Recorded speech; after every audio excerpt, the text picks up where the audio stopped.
شروع اللہ کے نام سے جو بڑا مہربان نہایت رحم والا ہے۔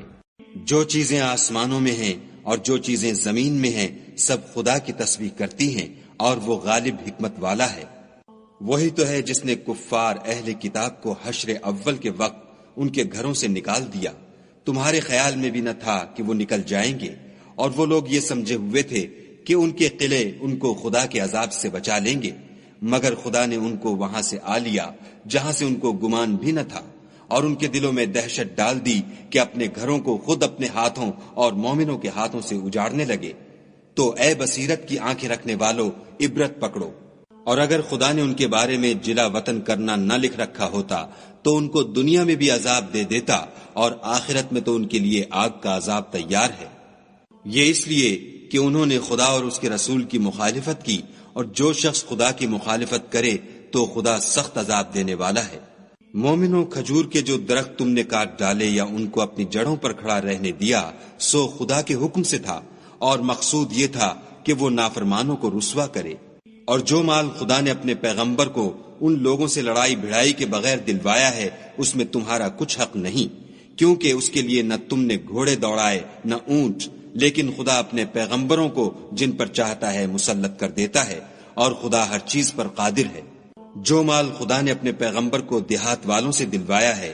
وہ خدا کے اور پیغمبر کے قرابت والوں کے اور یتیموں کے اور حاجت مندوں کے اور مسافروں کے لیے ہے، تاکہ جو لوگ تم میں دولت مند ہیں انہی کے ہاتھوں میں نہ پھرتا رہے۔ سو جو چیز تم کو پیغمبر دیں وہ لے لو، اور جس سے منع کریں اس سے باز رہو، اور خدا سے ڈرتے رہو، بے شک خدا سخت عذاب دینے والا ہے۔ اور ان مفلسان تارک الوطن کے لیے بھی جو اپنے گھروں اور مالوں سے خارج اور جدا کر دیے گئے ہیں،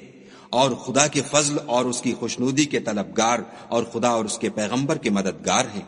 یہی لوگ سچے ایماندار ہیں۔ اور ان لوگوں کے لیے بھی جو مہاجرین سے پہلے ہجرت کے گھر یعنی مدینے میں مقیم اور ایمان میں مستقل رہے، اور جو لوگ ہجرت کر کے ان کے پاس آتے ہیں ان سے محبت کرتے ہیں، اور جو کچھ ان کو ملا اس سے اپنے دل میں کچھ خواہش اور خلش نہیں پاتے، اور ان کو اپنی جانوں سے مقدم رکھتے ہیں، خواہ ان کو خود احتیاج ہی ہو۔ اور جو شخص حرص نفس سے بچا لیا گیا تو ایسے ہی لوگ مراد پانے والے ہیں۔ اور ان کے لیے بھی جو ان مہاجرین کے بعد آئے اور دعا کرتے ہیں کہ اے پروردگار ہمارے اور ہمارے بھائیوں کے جو ہم سے پہلے ایمان لائے ہیں گناہ معاف فرما، اور مومنوں کی طرف سے ہمارے دل میں کینہ و حسد نہ پیدا ہونے دے، اے ہمارے پروردگار تو بڑا شفقت کرنے والا مہربان ہے۔ کیا تم نے ان منافقوں کو نہیں دیکھا جو اپنے کافر بھائیوں سے جو اہل کتاب ہیں کہا کرتے ہیں کہ اگر تم جلا وطن کیے گئے تو ہم بھی تمہارے ساتھ نکل چلیں گے، اور تمہارے بارے میں کبھی کسی کا کہا نہ مانیں گے، اور اگر تم سے جنگ ہوئی تو تمہاری مدد کریں گے، مگر خدا ظاہر کیے دیتا ہے کہ یہ جھوٹے ہیں۔ اگر وہ نکالے گئے تو یہ ان کے ساتھ نہیں نکلیں گے، اور اگر ان سے جنگ ہوئی تو ان کی مدد نہیں کریں گے، اور اگر مدد کریں گے تو پیٹھ پھیر کر بھاگ جائیں گے، پھر ان کو کہیں سے بھی مدد نہ ملے گی۔ مسلمانوں، تمہاری ہیبت ان لوگوں کے دلوں میں خدا سے بھی بڑھ کر ہے، یہ اس لیے کہ یہ سمجھ نہیں رکھتے۔ یہ سب جمع ہو کر بھی تم سے بالمواجہ نہیں لڑ سکیں گے، مگر بستیوں کے قلعوں میں پناہ لے کر یا دیواروں کی اوٹ میں مستور ہو کر ان کا آپس میں بڑا رعب ہے۔ تم شاید خیال کرتے ہو کہ یہ اکٹھے اور ایک جان ہیں، مگر ان کے دل پھٹے ہوئے ہیں، یہ اس لیے کہ یہ بے عقل لوگ ہیں۔ ان کا حال ان لوگوں کا سا ہے جو ان سے کچھ ہی پیشتر اپنے کاموں کی سزا کا مزہ چکھ چکے ہیں، اور ابھی ان کے لیے دکھ دینے والا عذاب تیار ہے۔ منافقوں کی مثال شیطان کی سی ہے کہ انسان سے کہتا رہا کہ کافر ہو جا، جب وہ کافر ہو گیا تو کہنے لگا کہ مجھے تجھ سے کچھ سروکار نہیں، مجھ کو تو خدا رب العالمین سے ڈر لگتا ہے۔ تو دونوں کا انجام یہ ہوا کہ دونوں دوزخ میں داخل ہوئے، ہمیشہ اس میں رہیں گے، اور بے انصافوں کی یہی سزا ہے۔ اے ایمان والو، خدا سے ڈرتے رہو، اور ہر شخص کو دیکھنا چاہیے کہ اس نے کل یعنی فردائے قیامت کے لیے کیا سامان بھیجا ہے، اور ہم پھر کہتے ہیں کہ خدا سے ڈرتے رہو،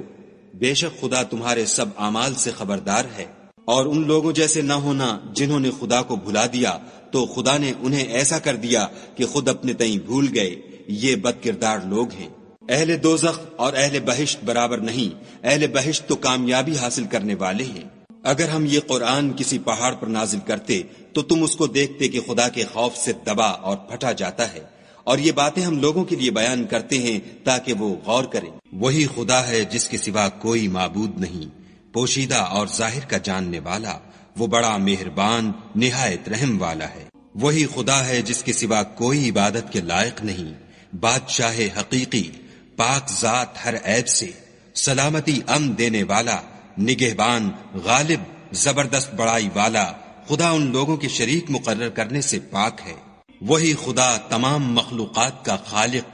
ایجاد و اختراع کرنے والا، صورتیں بنانے والا، اس کے سب اچھے سے اچھے نام ہیں۔ جتنی چیزیں آسمانوں اور زمین میں ہیں سب اس کی تسبیح کرتی ہیں، اور وہ غالب حکمت والا ہے۔